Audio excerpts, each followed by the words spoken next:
So, Kate, maybe you can share a little bit about your art practice and why you're in Art Walk of the Square.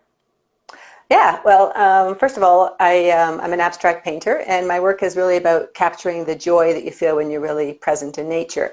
So you can see the pieces behind me. I tend to work in pretty bright, happy colors. I'm finding, especially now with kind of the whole kind of COVID challenges and isolation, people are really looking for kind of joy, and it therapeutically helps me to paint in happy colors to kind of keep me updated and sort of like, positive, Yeah. which is good. Yeah, Art Walk in the Square has traditionally been a really good show for me. Normally it's, of course, at the shops at Don Mills. I really love doing these outdoor shows. And, well, as you know, Ange, we were in the one-day Art Walk Square show on Saturday, which was wonderful. Yeah, Yeah, it was. Yeah, it was great to connect with people. Yeah. Oh, yeah, and just the energy of feedback in your work, and I know it's just very different kind of reading that energy in real life versus on Zoom and stuff like that. So that's been really great. So the show is kind of in my neighborhood, so it always has been a good show for me, and I think it's always great to do as many outdoor shows as you can, just because it sort of allows you to talk to more people and build more contacts and share your work with more people. And I think that sometimes it just takes people a while to decide what they're going to spend their hard-earned money on, right? So they kind of need to see you more than once. And Yeah. I know this year we've gone online, which of course is a whole new area of communication, which has required some kind of a learning curve. But I think that seems to be working. Right. Yeah, I agree. It is working, but I think it's a thing that everybody's learning, not only the artists doing more online, but I think that people are also learning to buy art online. I think there's so many more opportunities to do that. We created Art Walk in the Square online show, and that was very new. We're the first Canadian users for Eventiny, and we're really happy to use that platform because it's excellent. If you haven't had a chance yet to check it out, we hope that you do. Yeah. But yeah, so I mean, you've always had a website. You've been showing for many, many years. But I guess you're now profiled in more online places than you ever have before. Well, I think that's part of it. I think that I also have these, what I call these little guys, my little treasures. I don't know if you can see them.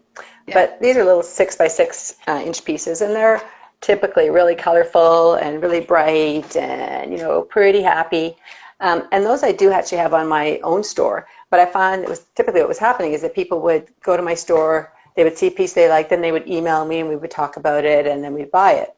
I think what's happening now is people are getting more comfortable with their, e-commerce buying decisions online, like they did with banking and everything else, clothing and stuff like that. And I think it's starting to happen with art. So I think at the Riverdale Art Walk, for example, through the Eventity site, I mean, I was selling stuff now into the US because the reach is so much broader now than it was ever before, which is great.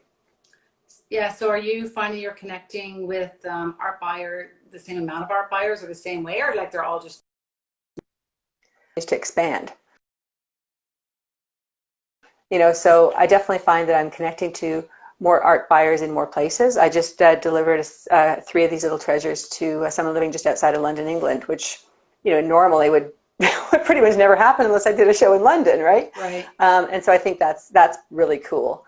I think I'm also seeing people that it's one thing to kind of buy a little piece and you hope you like it, and if you don't, there's not that much money involved in it, but I am starting to see more people make major investment pieces now online, and through people becoming more comfortable with Zoom and Instagram Live and, Facebook chat and stuff.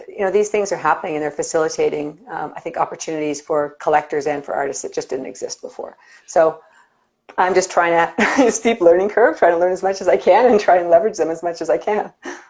Yeah, well, you have a pretty good following yourself, so that must help as well in regards to being able to connect virtually with people. Are you doing that? Are you chatting with your clients and your customers online that way? Like, are you doing calls like this with them, or are you doing just like showcasing your studio and things like that? Trying to showcase my studio, doing this podcast called Talking to Artists, which I just launched. Actually, I think it's going into its 4th month now. Wow. And that was just an opportunity really to expose more collectors to kind of the artist conversation and what happens with the artists and stuff. And it's also just was really fun for me because I'm an extrovert and it's nice to talk to people. But I find that that I'm also doing video chats. I just kind of finished a commission for a woman based in, she was in Chicago and she was sending it to her cabin in Missouri. And so, we were able to kind of have this call. I was able to see her space. We had a conversation. And it's so much easier to do that and to get a feeling for what people are looking for in a commission versus writing it down, because people can't always articulate exactly what they're looking for. So yeah, I think it's made it way easier And and I more guess, fun. yeah, and I guess people are used to being online a little bit more now, so they're maybe okay to show their space that Yeah, way, whereas before they'd have to describe it or you'd have to go visit them, which would be yeah. difficult outside of the GTA for you. You're a Toronto artist, right? So, Well, and the first time I had it was a woman from San Francisco, and this was probably back in March. So people weren't really yet doing a lot of Zoom stuff. So we're like, okay, she has FaceTime and I don't have FaceTime. So we eventually ended up both downloading Skype and doing this Skype call, and it took us about an hour and a half to figure out actually how to connect, right? oh And wow. so it was a big deal. And I went through my studio and showed her all the pieces, and she ended up buying a few pieces and stuff, which was really great. But I realize now it's just like, well, that's so much it's so much easier now because everyone is just the learning curve's gone up incredibly. So yeah, I think it's a good opportunity. I think it's good to do these interviews like this, to do kind of like studio tours. It's sometimes hard to fit that in when you're kind of in the creative zone of painting, but I think Right. it's kind of important. So, is there anything exciting that you're working on right now that you'd like to share? Well, I'm working on a number of pieces for some galleries, which has been really good. And yeah, I've got probably a number of commissions. I do a lot of commissions. Probably about 30% of my work is commissions. Oh wow. I find a lot of times people will kind of say, well, I love this piece, but I need a different size. And, I can get it custom made for the size. I have a zero risk policy. So if someone doesn't love the piece, they don't have to take it. And I'm 100% cool with that. So I'm pretty busy with a couple of commissions. I'm actually just working on a color palette that, to me, probably for everyone else, probably looks like it's the same, but to me, it's a bit brighter. It's even more kind of joyful, and so I'm kind of working through that too, which has been fun. Yeah, because you said you're doing more joyful colors and everything. I'm thinking, oh, you're always joyful. Like I know you as a vibrant artist, and I just think, Yeah, is that new? I don't think that's a new Kate. but now it's super joyful. Yeah, I know. Well, I That's why I want to say be. people look at Oh, I was just gonna say, well, I people look want at to the be in work your space. sometimes. Yeah. Yeah, and they're like, oh yeah, no, it still looks about the same. I'm like, no, for me, it's completely different. It was a different process that I went through, but yeah. Yeah. Well, that's exciting. And what about upcoming shows? Do you have other upcoming shows that you're involved in? Yeah, so right now I'm also through eventing. I'm also doing the Bayview Studio Tour. I'm going to be doing the One of a Kind, which you're doing as well, right? So we're still Yeah. kind of trying to see how that's going to work online, but I think it's going to be fun. And we just recently had the ArtWalk Square show at Art Alchemy, my art studio, and that was really successful. So, I was talking to some of the alchemists this morning, and I think we're going to try and see if we can do another, maybe another show and in person. I think would be kind of fun, smaller, intimate, but we can then control the COVID protocols, and I think that could be kind of fun too. Are you? Yep. You mentioned Art Alchemy. Are you seeing clients at Art at, or at that space? Like, can they come into your studio and view your work, or you're just really not doing that at this point? They can. It's kind of by appointment only, and we kind of are, all of us alchemists, we communicate so that we really have only one person at a time if a client's coming in. The doors are all open and they have to wear masks. We have a pretty serious protocol anyway, so we have to go in and clean all the light switches and everything just to keep everybody really safe and allows us to continue to work there. So clients can come in on appointment, which has been really nice because sometimes what ends up happening is the client comes in and looks at my work and then they see one of Lisa's, and it kind of starts to build that kind of whole energy and stuff, which I think is wonderful. Well, Art Alchemy is a fairly new enterprise for you as well, right? So is that Yeah. you've been able to maintain sort of that like connection with other artists and that vibe, whereas a lot of artists are kind of like in their studios working on their own. Has that helped? For me, it's helped tremendously. Yeah, like I'm a people person, and so I find if I don't have that energy, I get my energy from people, and if I don't have that, I find I start to get dark. And my work was also starting to get darker, like darker blues, which is nice to have that cool color palette. But when everything starts to get super dark, I kind of myself know, I think I need a people connection. Right. So my sister used to run Art Alchemy in Vancouver Island, and so that's why I kind of did Art Alchemy here as a sister's thing. But it's been wonderful because you can paint, you can still have a conversation, and we're at least 10 or 12 feet apart, so there's lots of space there to be able to kind of work and still chat about, the importance of deep turquoise, which nobody else really wants to have a 12-minute conversation about that. I love to do that.